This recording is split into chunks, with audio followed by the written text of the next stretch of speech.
Lepo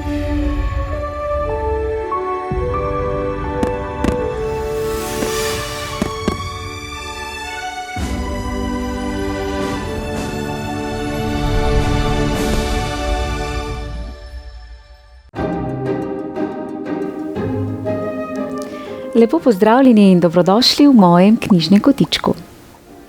Tokrat vas vabim v svet čarovnij, skrivnosti in poguma. Spoznali bomo deklico, ki jo je usoda zaznamovala že kar ob rojstvu. Ko so bile izrečene strašne besede, se je zazdelo, da je sreča za vedno izgubljena. A moč ljubezni je premagala prav vse. Tudi strašne besede, izrečene pred več kot 100 leti. Predlagam, da se udobno namestimo in prisluhnemo pravljici z naslovom Trnjulčica.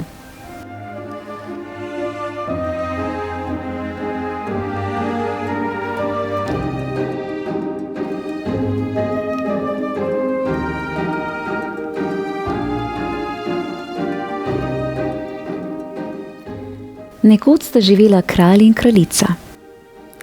Že lep čas sta bila skupaj in zelo sta bila žalostna, ker sta bila še zmeraj brez otrok. Nazadnje se jima je po dolgih letih le rodila prelepa hči in na čast njenega rojstva sta priredila veliko slavje. Na krstni dan sta princeski za botrice povabila vseh 7 vil, ki so živele v kraljestvu, in te naj bi, kot je bilo v navadi, otroku prinesle vsaka svoj dar. Po krstu so se gostje vrnili v palačo, da bi se udeležili pojedine. Vsakega je na njegovem mestu čakala zlata škatlica s priborom, nožem, vilicami in žlico iz najfinejšega zlata in okrašenimi z diamanti in rubini. Na lepem je v dvorano stopila zelo stara vila, ki ni bila povabljena, ker že 50 let ni prišla iz stolpa, kjer je živela. Vsi so mislili, da je že zdavnaj mrtva. Kralj je ukazal postaviti na mizo še en pribor, vendar je zlatega, kot so ga imeli drugi, žal zmanjkalo. Stara vila je mislila, da jo zapostavljajo, in si je jezno nekaj mrmrala v brado. Najmlajša med vilami jo je slišala in ker je posumila, da naklepa maščevanje, se je skrila za zaveso, da bi bila s svojim darom zadnja na vrsti in bi lahko, če nič drugega, vsaj omilila zlo, ki ga namerava starka priklicati nad princesko. Medtem so vile druga za drugo začele podeljevati darove mali princesi. Ena ji je prerokovala, da bo najlepše bitje na svetu. Druga, da bo imela angelsko dušo. Tretja, da bo zelo ljubka. Četrta, da bo odlično plesala. Peta, da bo pela kot slavček. In šesta, da bo imenitno igrala na vse vrste glasbil. Ko je prišla na vrsto stara vila, je rekla, in glava se je tresla bolj od užaljenosti kot od starosti, da se bo princesa, ko bo stara 15 let, z vretenom zbodla v prst in umrla. Ob strašnih starkinih besedah je vse spreletel srh. Tedaj pa je vila, ki se je bila skrila za zaveso, stopila naprej in spregovorila. Pomirita se, veličanstvi, vajina hči ne bo umrla. Seveda nimam dovolj moči, da bi povsem odvrnila urok. Princesa se bo res z vretenom zbodla v prst, vendar ne bo umrla, temveč se bo le pogreznila v globok spanec za 100 let, ko bo prišel princ in jo prebudil. Kralj je, da bi preprečil nesrečo, ki je oznanila starka, dal natisniti razglas, s katerim je smrtno kaznjo prepovedal vretena v svojem kraljestvu. Po 15 letih sta morala kralj in kraljica od doma. Tako je imela princesa na voljo ves grad. Sprehajala se je iz sobane v sobano, nazadnje pa se je povzpela v stolp, majhno podstrešno sobico, kjer je sedela starka in predla. kaj pa počnete? Je radovedno vprašala princesa. Predem, ljubka deklica, je odvrnila starka. O, kako zabavno! In kako se prede? Prosim vas, pustite, da poskusim. Kakor hitro je princesa vzela v roke vreteno, se je zbodla v prst in nezavestno padla na tla. Starka je začela klicati na pomoč. Takoj so prihiteli prebivalci gradu. Močili so dekličino čelo, ji drgnili bele roke in lica z odišavljeno vodo, vendar se jim ni posrečilo, da bi jo obudili. Ko je kralj izvedel za novico, se je spomnil, kaj so napovedale vile, in misleč na prerokbo je naročil, naj princeso odnesejo v najrazkošnejšo spalnico v palači in jo položijo na posteljo, prekrito z brokatom. Princesa je bila tako lepa, da je spominjala na angela.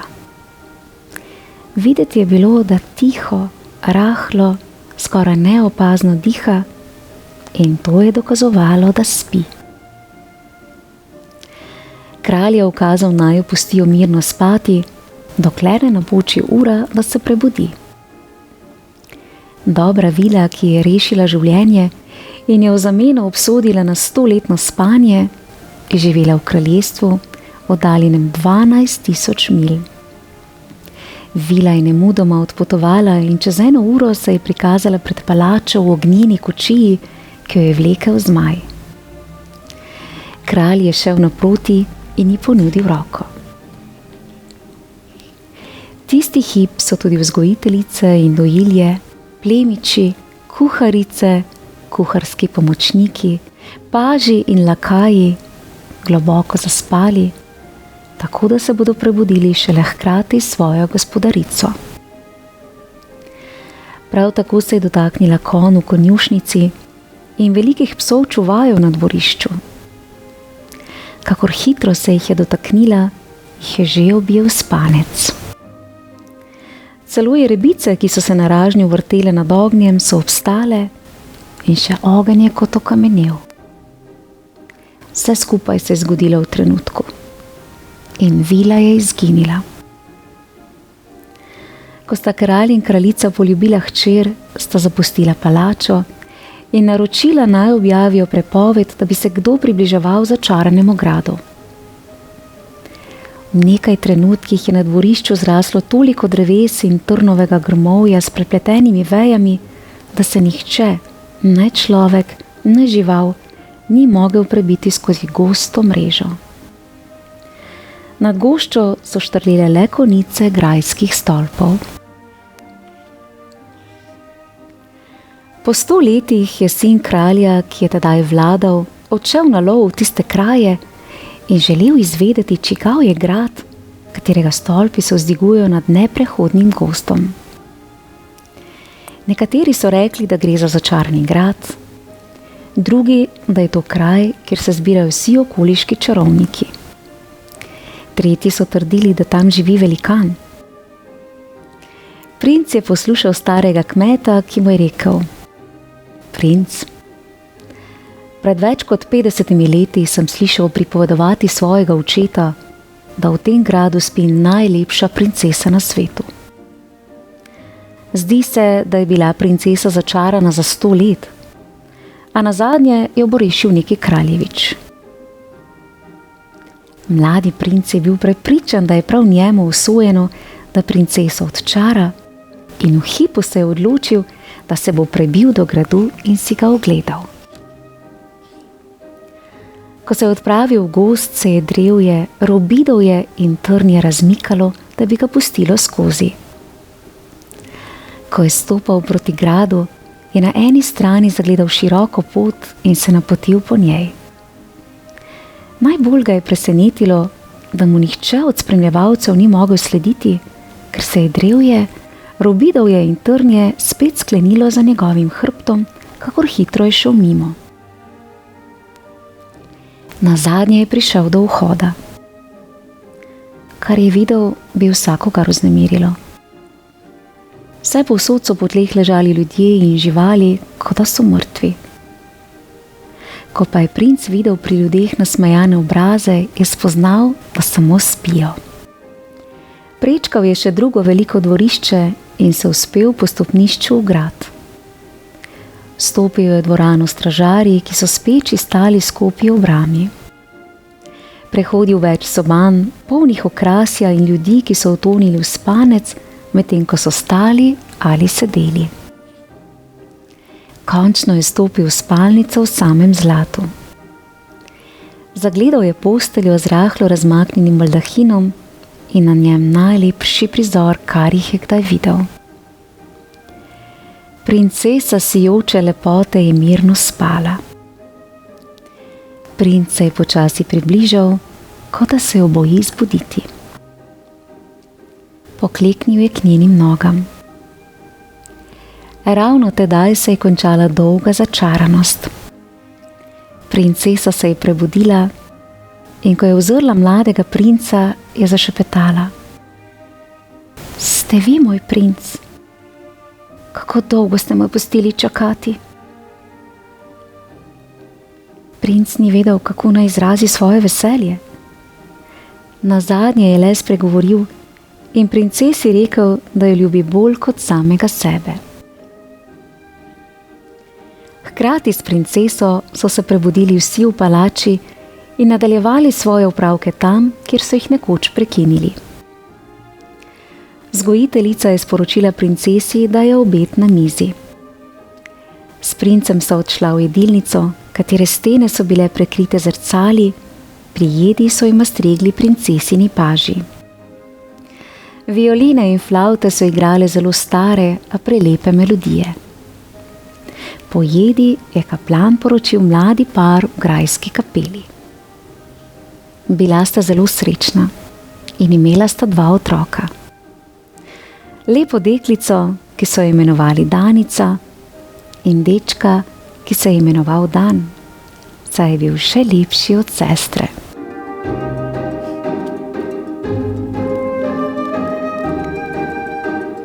Kako čudovita in brezčasna pravljica. Včasih se največja čarovnija skriva prav v potrpežljivosti in upanju, da dobro vedno najde pravo pot. Ljubezen in pogum pa premagata tudi najtemnejše uroke. In tam, kjer je srce čisto, vedno znova zasije svetloba. V mojem knjižnem kotičku pa lahko prisluhnete še eni starejši pravljici z naslovom Rdeča kapica ali pa sodobni različici z naslovom Rdeča kapica in učeni volk. Prijazno vabljeni k poslušanju. Lepo se imejte in uživajte. Pošiljam vam pravličen pozdravček v družbi Trnulčice in njenega princa. Čau, čau!